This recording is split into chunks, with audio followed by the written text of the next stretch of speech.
It was the report everyone had been waiting for. For the first time in 15 years, the European Union observed the regional elections in Venezuela and presented their preliminary findings. The elections were in better conditions in comparison with previous elections. The Electoral Council that was renewed in May 2021 is the most balanced council in 20 years. The political campaign was filled by the excessive use of state resources. Even the law says how campaigns should be handled. There were no sanctions to the violations. On Sunday, Venezuelans voted to choose mayors and governors across the country. The EU mission was invited by the Electoral Council and by the opposition, who agreed to participate for the first time in 4 years.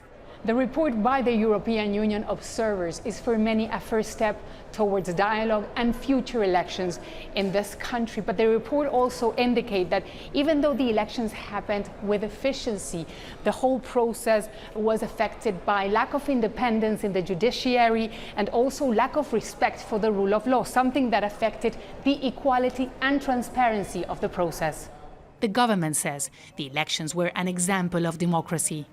The ruling Socialist Party won 20 of the 23 governorships. The opposition won in the total national vote, even though 60% of the population did not participate. Divisions within the opposition prevented them from winning more states. Opposition leader HENRIQUE Capriles says the election was not a defeat. The results the opposition obtained in the municipalities is the best result in the last 17 years. We never obtained these results before. The opposition is not falling. Who is falling is Maduro. The big defeat is for the government. Analysts say Nicolás Maduro is desperate to regain international credibility. Nicolás Maduro was willing to give in more governorships in exchange for validity of the electoral process and himself. This is not a transparent election. From the perspective of a liberal democracy, it begins with the Electoral Council that has 2 members out of 5 of the opposition. We celebrate those 2, but they are a minority. Can you imagine any country accepting that?